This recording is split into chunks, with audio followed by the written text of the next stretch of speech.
The first thing Sergeant Travis Mercer noticed when he pulled into his driveway was the acrid smell of melted rubber and scorched metal. The second thing was the small crowd of neighbors gathered around what remained of his prized Harley-Davidson Road King, now nothing more than a charred skeleton in his carport.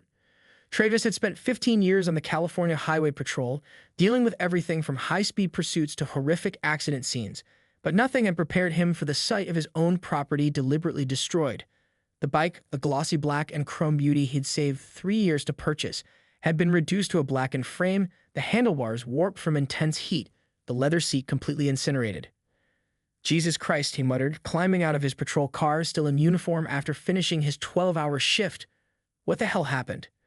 His neighbor, Elaine Patel, hurried over with a horrified expression. "Travis, I'm so sorry. I called the fire department when I saw the flames, but by then it was already—" She gestured helplessly at the wreckage. "Did anyone see who did this?" Travis asked, his trained investigator's mind already kicking in despite the hollow feeling in his gut. $15,000 and countless weekend restoration hours, gone in minutes. The small crowd shifted uncomfortably, exchanging glances. Finally, Dan Hutchins from 3 doors down spoke up. "You should talk to Rickard," he said, nodding toward the largest house at the end of Oakwood Drive. "This has his fingerprints all over it." Travis knew Gerald Rickard by reputation, the self-appointed president of the Oakwood Estates Homeowners Association who ruled the subdivision with an iron fist and a rulebook thicker than the state penal code. Travis had moved into the neighborhood 4 months ago and had already received 6 violation notices for infractions ranging from leaving his garbage can out 12 hours too long to having the wrong shade of beige on his mailbox. "Why would Rickard torch my bike?" Travis asked, though even as the words left his mouth he had a sinking feeling he knew the answer. "You're the only homeowner who hasn't joined the HOA," Elaine said quietly. "And after that confrontation at the block party last weekend." Travis remembered it clearly. Rickard had cornered him by the grill, waving membership papers in his face. When Travis declined again, Rickard's face had turned an alarming shade of crimson. "This community operates on 100% compliance," Officer Mercer, Rickard had said, his voice carrying that distinctive tone of someone used to getting his way. "Nobody gets special treatment, not even law enforcement. You'll find life very difficult here if you continue to resist." Travis had laughed it off the time. After 15 years dealing with drunk drivers and armed suspects, a pudgy real estate developer with a power complex hardly registered as a threat. That had clearly been a mistake. "Did anyone call the police?" Travis asked, pulling out his phone. "Local PD took statements about an hour ago," Dan said, but they seemed hesitant. "Rickard's brother-in-law is a captain down at the precinct." Travis nodded slowly, surveying the destruction again. The fire had been hot enough to melt parts of the frame, suggesting an accelerant. Professional work, not just some random vandalism. "I'd want everyone who saw anything to write down their statements," Travis said, his voice dropping into the calm, authoritative tone he used at accident scenes. "Times, descriptions, anything you remember. This isn't just about my bike anymore." As the neighbors dispersed, Travis crouched beside the charred remains of his motorcycle, noting the distinctive pour pattern of gasoline across the concrete. 15 years enforcing the law had taught him many things, but chief among them was a simple truth: evidence never lies. And the evidence suggested that Gerald Rickard had just made the biggest mistake of his life. He had no idea who he was dealing with. The Oakwood Estates police report described the motorcycle fire as vandalism, suspect unknown. Travis read through the sparse document twice, noting what wasn't there more than what was. No mention of accelerant patterns, no photographs of the scene, no follow-up interviews scheduled, just a case number and a promise to look into it that everyone involved knew was meaningless. "Convenient," Travis muttered, tossing the report onto his kitchen table. He spent the past 3 days collecting evidence on his own. Photographs, witness statements, and most damning of all, security footage from Elaine's doorbell camera that showed a black SUV, identical to Rickard's Range Rover, driving slowly past Travis's house just minutes before the first flames appeared. Not enough for an arrest, but more than enough to start digging. Travis had taken a week of personal leave from the highway patrol, telling his captain he needed time to deal with property damage. What he didn't say was that he planned to spend every minute of that week building a case that even Rickard's police connections couldn't bury. His phone rang, his partner, Daniel Rodriguez. "How's civilian life treating you?" she asked when he picked up. "Still gathering intel," Travis replied, spreading his notes across the table. "But I've got something interesting. Ran the HOA's financial records. They're public domain. Rickard's been president for 7 years, and in that time, the HOA has collected over $3 million in dues and fines." "Jesus, for a 50-home subdivision?" "Exactly. And get this, they spent less than a third of that on actual neighborhood improvements. The rest disappears into administrative costs and professional services. Money laundering, Danny suggested. Maybe, Travis said. Or maybe just good old-fashioned theft. Either way, it's not just about my bike anymore. This guy's been bleeding the neighborhood dry for years. The doorbell rang. Travis peered through the blinds to see Gerald Rickert himself standing on the porch, wearing a crisp polo shirt with the Oakwood Estates logo embroidered on the breast pocket. He was flanked by two men Travis recognized from the HOA board. "Gotta go," Travis told Danny. "The vultures have landed." Travis opened the door but blocked the entrance with his body. At 6'3", he towered over Rickert, whose smug smile faltered slightly before regaining its corporate polish. "Officer Mercer," Rickert began, "we were distressed to hear about your unfortunate incident. The HOA board wanted to personally extend our sympathies." "Sympathies," Travis repeated flatly. "For my motorcycle that someone deliberately set on fire?" Rickert's smile didn't reach his eyes. "A terrible act of vandalism. Sadly, crime can touch even the best neighborhoods these days, which is why we've come with a proposal." He handed Travis a folder containing HOA membership papers and a check for $5,000. "The Homeowners Association maintains an emergency fund for residents facing hardship," Rickert explained. "We voted to extend financial assistance toward replacing your motorcycle, conditional, of course, on your becoming a member in good standing." Travis glanced at the check, then back at Rickert's practiced expression of concern. $5,000 wouldn't cover a third of what the bike was worth, but that wasn't the point. This was a payoff, plain and simple. "Let me get this straight," Travis said slowly. "You're offering me money to join the HOA, right after someone torched my bike for not joining." "We had nothing to do with that regrettable incident," Rickert said quickly. "But as I warned you before, Oakwood Estates operates on community cooperation. Outliers tend to attract negative attention." It wasn't quite a confession, but it was close enough.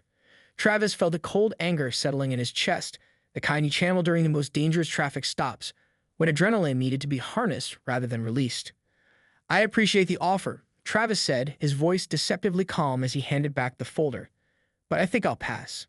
Rickert's polite mask slipped. "You're making a mistake, Mercer." "Actually," Travis replied, "I'm pretty sure you're the one who made the mistake. $3 million worth of mistakes, to be specific." The color drained from Rickert's face. "What are you talking about?"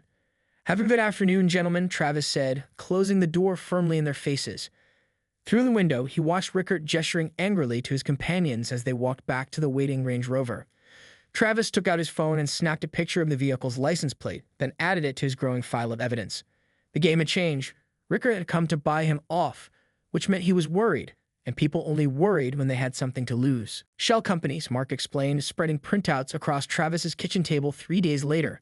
Rickert's HOA contracted all their professional services through 5 different companies: landscaping, security, property management, legal services, and maintenance. Looks legitimate on paper. Travis studied the documents.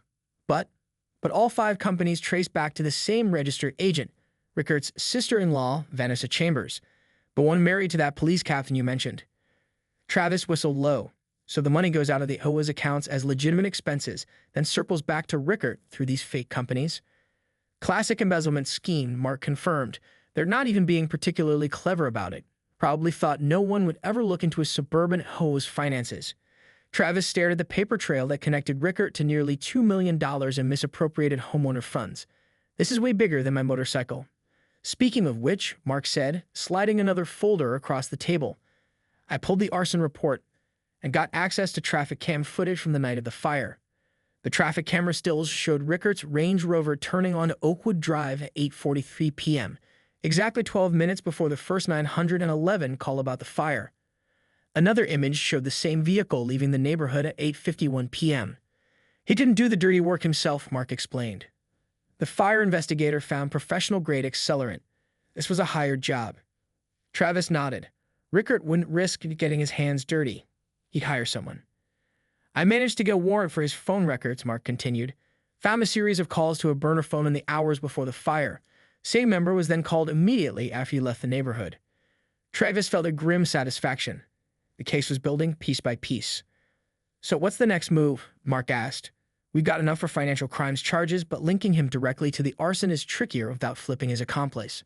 Travis was about to answer when his phone buzzed with a text from Elaine next door. "Asterisk, Rickert and 2 board members at your house. Looking around property. Sent husband out to confront them, asterisk." Damn it, Travis muttered, grabbing his keys. They're at my house now. I'll call for backup, Mark said, but Travis was already halfway out the door. When Travis screeched to a halt in front of his home 10 minutes later, he found Elaine's husband Jim in a heated confrontation with Rickert and two other men he recognized from the HOA board. Can't just walk onto private property, Jim was saying, his face flushed with anger. As HOA officials, we have the right to inspect properties for code violations, Rickert replied, his tone condescending. Since Officer Mercer continues to refuse membership, we're documenting all infractions for potential legal action. Travis approached calmly, noting that Rickert's companions were filming his property with their phones. This is private property, Travis said evenly. You're trespassing. Rickert turned, looking unsurprised to see him. Ah, Officer Mercer. We're simply conducting our monthly compliance review. Your unapproved fence height, non-compliant mailbox, and he gestured to the burned remains of the motorcycle that Travis had purposely left undisturbed as evidence.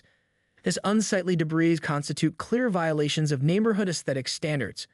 I don't care what you call it, Travis said. You have no legal authority to enter my property without permission. Leave now. One of Rickert's companions, a rail-thin man with wire-rimmed glasses, stepped forward.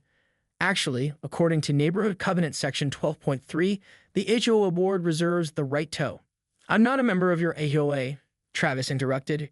Your covenants don't apply to me. The previous owner signed a perpetuity clause, Rickert said smugly. The membership obligation transfers with the deed. You cannot legally opt out. Travis felt a strange sense of calm.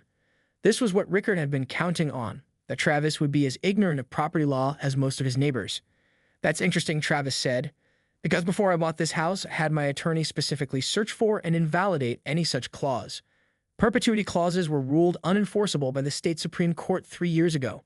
Case number 2022 CV 8754, Thompson Ridgeline Estates. The confidence in Rickert's expression faltered. Additionally, Travis continued, my property line extends 3 feet beyond that surveyor's stake, which means you're standing on my land without permission after being asked to leave. That's criminal trespass in the second degree. The Oakwood Estates Community Center had never been so packed. Residents filled every chair, lined the walls, and spilled out into the parking lot where a local news van had set up camp. At the front of the room, Travis stood quietly beside Detective Mark Sandoval and 2 attorneys from the district attorney's office. Gerald Rickert was conspicuously absent, so were his 2 closest allies from the HOA board. All 3 had been arrested the previous day on charges ranging from embezzlement and money laundering to criminal conspiracy and arson. Can they really prove Rickert ordered the arson? Whispered Elaine, who had saved Travis a seat in the front row. They flipped his accomplice, Travis replied. Guy named Marcus Delaney, ex-firefighter with a gambling problem. Rickert paid him $5,000 to torch the bike. He confessed everything once they picked him up. The district attorney and no-nonsense woman named Helen Reyes called the meeting to order. As you're all aware, an investigation into the Oakwood Estates Homeowners Association has uncovered significant financial improprieties, Reyes began. What started as a simple arson investigation escalated when Officer Mercer and Detective Sandoval discovered a pattern of systematic theft spanning 7 years. On the projector screen behind her, graphs and charts detailed the flow of money from homeowner dues into Rickert's network of shell companies. In total, approximately $1.8 million of your money was misappropriated, Reyes continued. Additionally, we documented over 50 cases of harassment, intimidation, and selective enforcement of HOA rules against residents who questioned Mr. Rickert's authority. A murmur ran through the crowd. Travis noticed several elderly residents dabbing at their eyes, people who had likely faced the worst of Rickert's tyranny without the resources or knowledge to fight back. What happens now? Someone called out. Do we get our money back? The court has frozen all assets connected to the scheme, Reyes explained. A forensic accounting team is tracing every dollar. Those funds that can be recovered will be returned to the community. And the HOA? Asked another resident, is it dissolved? That's up to you, Reyes said. Homeowners associations can be valuable when run properly and ethically. This community will need to decide whether to elect new leadership or dissolve the organization entirely. The meeting continued for nearly 2 hours as shocked residents processed the extent of Rickert's crimes and debated the future of their neighborhood. Travis remained mostly silent, watching as neighbors who had barely spoken to each other under Rickert's reign began working together to rebuild their community. As the meeting wound down, Mark nudged Travis's arm. There's someone here you should meet. He led Travis to a tall man in a tailored suit standing near the exit. Travis, this is Michael Chen from Harley-Davidson's corporate office. Travis shook the man's hand, confused. Harley-Davidson? I don't understand. Chen smiled. Your story caught our attention, Sergeant Mercer. A highway patrol officer whose motorcycle was destroyed because he stood up to corruption. Our PR team couldn't have written a better story if they tried. Your case has gone viral, Mark explained, showing Travis his phone where a news article about the highway patrolman who took down the corrupt HOA had over 50,000 shares. Turns out people really hate corrupt HOAs. We'd like to offer you a replacement for your Road King, Chen said, fully customized with all the upgrades. Our way of thanking you for your service, both as a highway patrolman and as someone who stood up for his community. Travis was speechless. His investigation had been about justice, not publicity or rewards. I don't know what to say, he managed finally. Say yes, Mark advised. And then say you'll let them film you riding it for their next commercial. Chen laughed. That's entirely optional, but the offer for the bike stands either way. As Travis thanked Chen and exchanged contact information, he felt a tap on his shoulder. He turned to find nearly a dozen of his neighbors gathered behind him. We wanted to thank you, said Dan Hutchins. The neighbor who had first suggested Rickert was behind the motorcycle fire. Most of us have been afraid of Rickert for years, but nobody had the courage or know-how to stand up to him. Or the resources, added an elderly woman Travis recognized from down the street. He threatened to put a lion on my house when I complained about the dues increase last year. At my age, who can fight that? Well, you don't have to worry about him anymore, Travis assured them. The evidence is overwhelming. Rickert and his accomplices are looking at serious prison time. What about his brother-in-law? Elaine asked. The police captain who kept burying complaints. Within an hour, the cul-de-sac had transformed into a vibrant block party. Neighbors who had once avoided eye contact now chatted comfortably, sharing food and stories. Children played freely in yards that had previously been off-limits due to Rickert's draconian rules about lawn integrity.